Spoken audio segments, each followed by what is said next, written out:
Yo everyone, how's it going? Justin here, back again to bring you all another Q&A. It's been a long time since we've done a Q&A, but that's no reason to just straight up abandon these. I actually really like uploading these videos because not only are they fun to make, but it's also cool to answer your guys' questions since they actually make me think, and that's something that I rarely do. Alright, so the first question is going to be by Rocco Markov. Hi, like your vids, can you please put this in your other Q&A?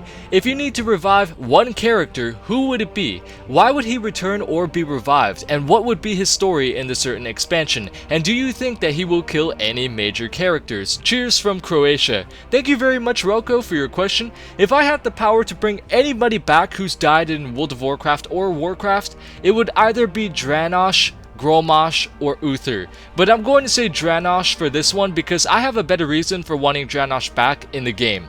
Draenor is the son to Varrock and the nephew of Broxigar. He's a Saurfang. That alone is reason enough to want him back. But the two main reasons that I really want him back is A, the Saurfang lineage ends with Varrock now.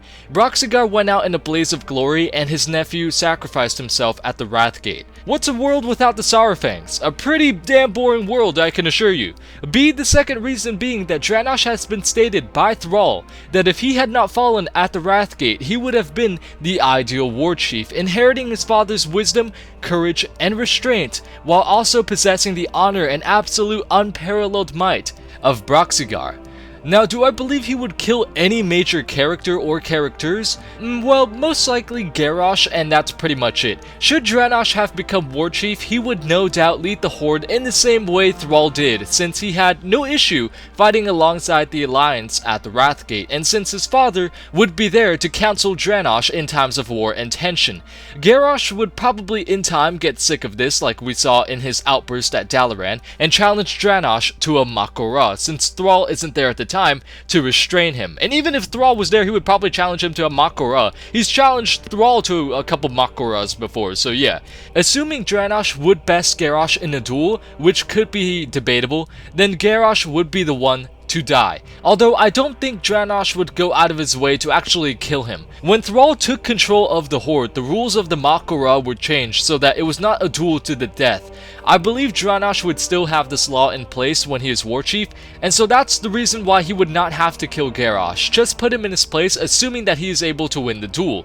Next question by Nicked Sup. Any stories when you were a noob in WoW? Yeah, I got a couple of them, but I forgot most of them. Something I remember doing was at level 14 on my Orc Hunter. A group of 4 friends and I would travel to Booty Bay and pull some of the mobs in the neighboring area, like the Bloodtail Buccaneers, and just 5-man nuke him down. Well, not really nuke him, because they were like 20 levels above us and you can't even fucking see their level. It was like a giant skull, and that's how you knew you shouldn't fuck with him, but it was still so fun. Sometimes we got raped, but it was still really fun to do. It was awesome to travel so far, you know, run from the Barrens to a boat, take the boat to Booty Bay, and then run to the coast to find some NPCs and then just fuck around with your friends.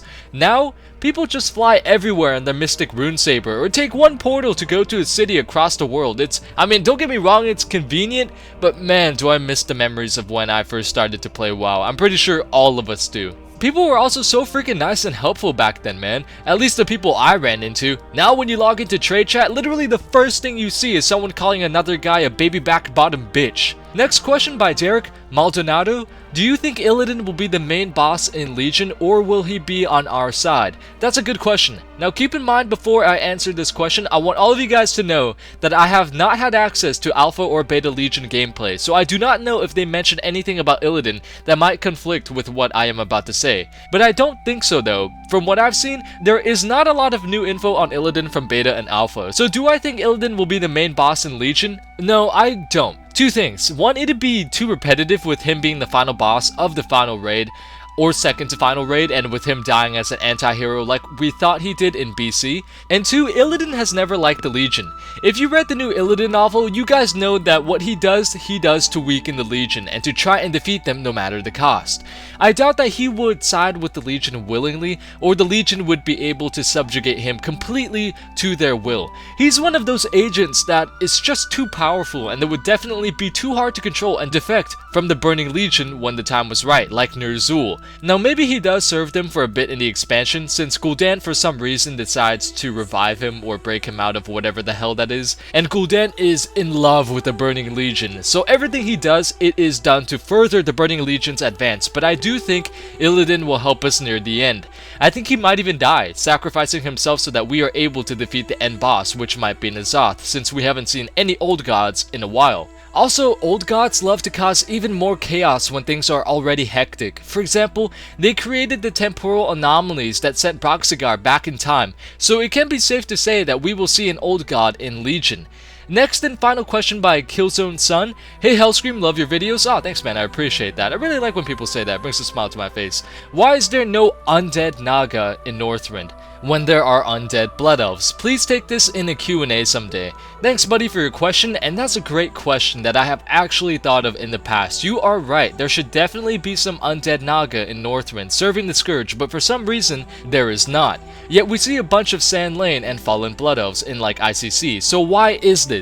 Well, we don't really know. In Warcraft 3, Kil'jaeden tells Illidan to invade the Frozen Throne, and Vaj and Kael are there to bear witness to it. They even command their forces to follow Illidan to destroy the Frozen Throne.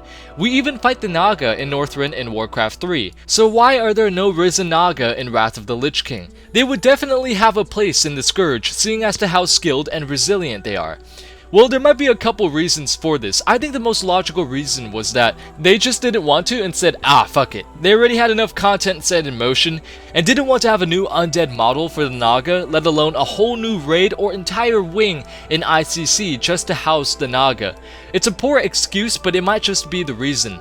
Now let me tell you why. If there was any other reason why the Naga were not raised into undeath and commanded by the Lich King, then Blizzard would definitely clearly state it.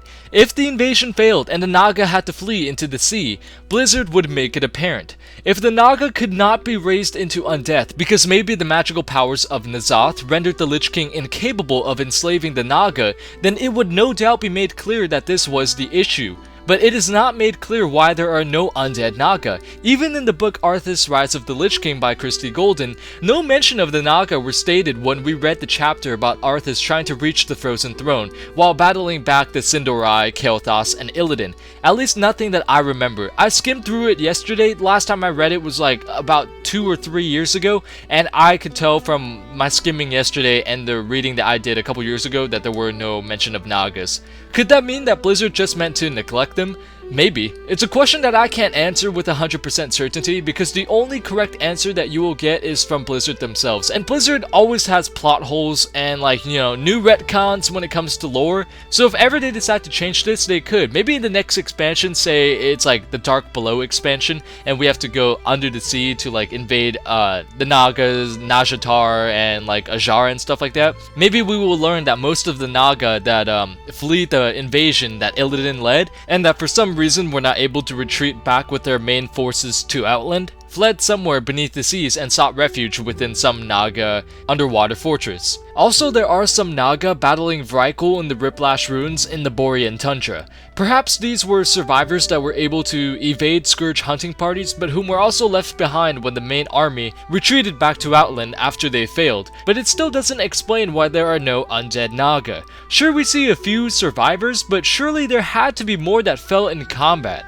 You know, this is actually a really good question that you brought up. I'm actually going to make a rant about it, but maybe next week or a couple weeks or so. So yeah, man, thanks a lot for your questions, bringing up a lot of ideas for videos. But ladies and gentlemen, that's the end to this Q&A. Thank you so much for your questions. If you have any more concerns, questions following up my answers, or new questions that you would like to be answered, make sure that you guys comment them down below, and I will get to them as soon as I can. Thank you so much, guys, for watching, and like always, have a good one.